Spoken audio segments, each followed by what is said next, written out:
Alrighty guys, so recently we just got even more information surrounding the new buggy mounts within Grounded 2. So in this video we'll be talking about everything you guys need to know about these new features and what you can expect to see from launch on July 29th. So without further waffling, let's jump into this. So, diving right in, we will see two buggies available in early access or game preview, whichever you guys want to call it, I don't really mind. And these are the Red Soldier Ant, or the Red Ant Soldier, whatever, and the Orb Weaver Spider. Now, I think it's worth noting for those of you that are super excited to check these guys out that the Red Soldier Ant will be available towards the start of the game. However, the Orb Weaver Spider has been confirmed to be pretty far into the story before you get your hands on the required materials to make said buggy mount. So maybe don't get too excited for the Orb Weaver Spider mount just yet. Now, the great thing to note is that they are already having plans for more buggies in the future, but are currently holding back just to see how the community responds to buggies in general. Obviously, if the community loves them and has cool ideas for more about them in the future, then that's exactly what the dev team will be working on, and I'm sure we'll get to see a lot more creature buggies in later updates. Now, me personally, I would love to see some type of flying buggy, or buggy mount, whatever you want to call it. Probably leaning more towards maybe like a bee buggy. Nothing crazy in terms of abilities, but just a generic fast-moving buggy to traverse the new large map size for Grounded 2. But I'm curious, guys, what do you guys think of the new buggies for Grounded 2? And if you guys had to choose one new creature for a buggy mount, what would it be? And what abilities would you give them? Let me know down below in the comments. So, we previously mentioned that the buggies will have abilities, and boy howdy is that an understatement. So, each of the buggies or mounts will have a plethora of unique abilities, so let's dive in to what you can expect from each of the mounts. So, the Red Soldier Ant will probably be your go-to for more general use when it comes to Grounded. And why general use, you might ask? Because the Soldier Ant can do it all. It can gather materials with its new gather mode. You know, it's basically a function. It becomes a vacuum cleaner, sucking everything up nearby.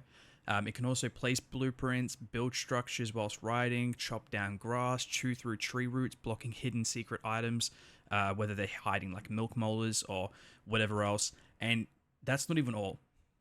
This little guy can also be used as an attack dog, being able to fight other bugs, either while you're riding on top or fighting by your side as a duo on the ground. And yeah, it's pretty darn cool. And if I'm not mistaken as well, I'm pretty sure it also has the ability to call a few worker ants to fight by your side as well, which makes this buggy kind of the jack of all trades. Now, don't get me wrong, I don't think you should use this guy for combat, like, at all, because it's more of a building and hauling mount in my eyes, but it's nice to know that if push comes to shove, you can defend yourself if necessary. And another quick little ability is if you ride your soldier ant mount down the anthill, the other ants won't aggro on you, like, whatsoever. Basically, it gives you the same perks as if you wore the full set of red ant armor from Grounded 1, which is a pretty cool feature in my eyes. Now, as for the Orb Weaver, this is definitely your go-to attack mount. It features a few unique abilities like the Screech, which stuns enemies and can even scare off weaker enemies, depending on like your level or your strength, whatever. Which is kind of goated if you ask me. And on top of all that, you can use a web shooter to trap enemy bugs, making them more vulnerable to attacks. And honestly, those are just like its unique fighting abilities. Obviously, it will have similar types of attacks as if you were fighting it, like, you know, if you were fighting an Orb Weaver, you know, as your person. So obviously single heavy strikes or multiple weaker bites and whatnot. And now, putting all the offensive stuff away for 1 second, it also has some other nice qualities to it as well. The Orb Weaver is fast, lightning fast, which we're going to need given the size or the future size of Grounded 2's map being 3 times as large as the whole Grounded 1 map. And last but certainly not least, we have its ability to make web bridges. So if you guys had a large gap between 2 points and you couldn't be bothered walking all the way around it to the other side, that's something that I would do.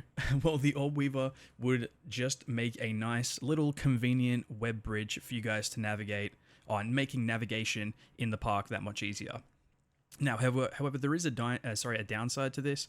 The devs have confirmed it only works when you're on your Orb Weaver mount. So if you were to tackle the web bridge on foot, they said it would like take some time to cross, and that's kind of obvious when you think about it because webs are sticky for everyone but spiders. So yeah, there's that to think about as well, guys. All right, so now that the bulk of the information is out of the way for the buggies, we can talk about the few remaining things. Now, I think a lot of people had the worry about your buggy dying in game, and guess what? We just got that question answered as well. So, if you're playing on mild or medium game difficulty, then your mount will never die. That is right, never die. If it takes too much damage, it will simply become incapacitated and be spawned back at your base where its nest is, where it can relax and just rest for a couple hours in game before you can then take it out again. Personally, I think this was the best way to go. A lot of us are going to have like certain attachments to our mounts, especially with like all the adventures we're going to go on together. So personally, I'm glad that our mounts don't die, because again, I'm not going to be playing on hard difficulty. I'll just be playing on medium like a spud. However, if you do play on the hardest difficulty, your mounts will certainly die, which again, when you think about it, it seems pretty fair. You are playing on the hardest difficulty for a reason, and getting your buggies to respawn isn't really a hardest difficulty feature if you ask me, so I reckon they've hit the nail on the head between this feature. So on the two easier difficulties, mild and medium, your mounts come back. Hard mode, sorry, they're cannon fodder, they ain't coming back. Now, next up is customizations for your mounts. Sadly, there isn't any customizations at this point in time or of the point of launch, other than the ability to change your mount's name. So, yeah, but don't get me wrong, the devs haven't ruled out in future updates. So if I were you and you wanted the buggy mount customizations, I would let them know on all their socials, as they tend to listen to what the community wants. So if every Tom, Dick and Harry out there wants, you know, if all the devs are seeing in their community posts is just like buggy customizations, we want buggy customizations, then that's what they're going to add. They're very community driven, so anything you want in the game, just keep posting for, and if it has an overwhelming majority of support, then chances are it's going to be in the game. So yeah, so you guys all know what we must do. Now, I mean, personally, I think even giving like unique armor like rewards as well. So like if you, sorry, not rewards, like if you could make specific armor and it gives certain abilities for each mount, I think that would be pretty cool, especially tailored towards like your Orb Weaver Spider being like the more damage focus, you know what I mean? I don't know, even like at this point in time, we've seen that the red soldier ant, oh sorry, I'm gonna say red soldier ant, but we've seen that the ant of the soldier ant mount can carry like all the grass, I was going to say blocks, all the grass leaves and shit like that, but can you imagine if you could upgrade or make a specific buggy mount armor customization where it can hold like, you know, 20 or 30 of whatever you're picking up, you know what I mean? Like all those grass chunks, like it can just carry an absolute shitload, so you don't have to make too many, look, anyway, I'm rambling, you guys know what I want. It is what it is. Now, the last thing I do want to say is that they haven't given us a set in stone number just yet. However, it is clear that you can have multiple buggy mounts all at once, which honestly, it's freaking perfect. Let's be real.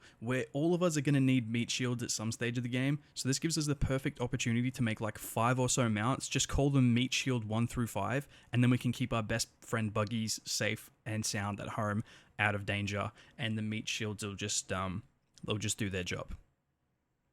Well, there you have it, guys. That is everything you need to know about the new buggy mounts that are coming to Grounded 2. Now, with the information, with all the information and the leaks that have been coming out, well, it's been coming out pretty often recently, like every day, so it's safe to assume that I've probably missed some stuff at the time of recording this. So if I have, be sure to let me know down below in the comments, and whilst you're there, be sure to smash that like and subscribe button, as it's a free and easy way to show your support for the channel, and it really helps getting these videos pushed out to more amazing viewers like yourselves. And again, don't forget to let me know about all your ideas for future buggy mounts in the comments too. I'm curious to see what creatures you guys would want in game, but that's enough for me for one day. I hope you all enjoyed, and I'll see you all in the next Grounded 2 video.